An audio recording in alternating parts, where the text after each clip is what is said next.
ஏன்னா மனைவிக்கு வந்து ஆக்சுவலாக கொடுக்க வேண்டியது வந்து பணம் வீடு நினச்சிக்கிறாங்க. அசலில் ஒரு மனைவிக்கு உண்மையிலேயே தேவையானது ஒரு கணவன் கிட்ட அப்படின்னா அது வந்து அழகான தாம்பத்தியம் தான். அந்த தாம்பத்தியத்தை 40 வயசுல கண்டிப்பாக கொடுக்க முடியும். ஆனால் 20 வயசுல 25 வயசுல எந்த தாம்பத்தியத்தை உங்களால் வந்து சக்ஸஸ்ஃபுல்லாக கொடுக்க முடியுமோ அது 40 வயசுல ஒரு டிப்ரெஷனுக்கு பிறகு உங்களால் கொடுக்க முடியுமான்னு கேட்டால் கண்டிப்பாக கிடையாது.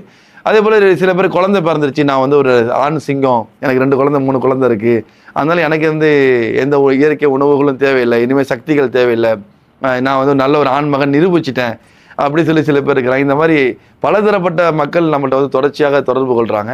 இது பார்த்தீங்கன்னா இந்தியா முழுக்க பார்த்தீங்கன்னா ஒரு 87% வந்து ஆண்கள் தன்னுடைய மனைவியை சந்தோஷப்படுத்துறதுல குறைபாடு உள்ளவர்களாக இருக்கிறாங்க அப்படின்னு சொல்லி ஒரு பெரிய சர்வே எடுக்கப்பட்டிருக்கு. நான் பல வீடியோக்கள் உங்களுக்கு திரும்ப திரும்ப சொல்கிறேன், பாருங்க, நினச்சிக்காதீங்க இது வந்து வியாபாரத்துக்காக சொல்லக்கூடிய வார்த்தைகள் அப்படிங்கிறது இல்லை. இது எனக்கே நல்லா புரிஞ்சு, அதாவது ஆரம்பத்தில் ரொம்ப வெக்கப்பட்டு பேசின தலைப்புகள் தான் இதெல்லாம். ஆனால் இன்றைக்கி நான் வந்து ஒரு சக்ஸஸ்ஃபுல்லான கம்பெனி ரன் பண்ணிக்கிட்டு இருக்கேன்.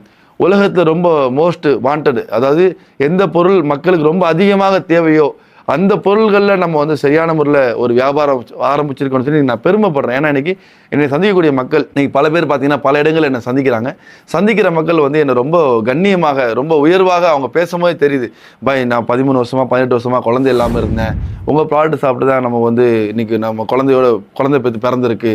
ஒருத்தர் பார்த்தீங்கன்னா அவ்வளோ நேரம், அதாவது அவரால் எனக்கு வந்து அவருடைய வார்த்தையில் அவர் சொல்கிறார், நான் உங்களை கடவுள் மாதிரி பார்க்குறேன், அந்த மாதிரி நம்ம சொன்னோம் உலகத்தில் மனிதர்கள் கடவுளாக இருக்க முடியாதுங்க, படைச்சவன் வந்து உருவம் இல்லாதவன், இந்த மாதிரி சொல்லி புரிய வச்சாலும் அவரால் வந்து ஏற்றுக்க முடியல. அவர் இல்லை பாய் நான் வந்து ஒரு அவதாரமாக உங்களை பார்க்குறேன், அந்த மாதிரிலாம் மக்கள் பேசக்கூடிய அளவுக்கு ஒரு பெரிய ஒரு ப்ராடக்டை கொடுத்துருக்கோங்கிற போது ரொம்ப பெருமையாக இருக்குது. பார்த்தீங்கன்னா இது உண்மையிலேயே சொன்னால் இது மா நேச்சுரல்ஸோடைய பெரிய அதிசயமோ இல்லை ஷேக் மீரான் பாயோடைய அந்த பொருள் அந்த ப்ராடக்ட் மூலியமாக உள்ள அதிசயமோ கிடையாது.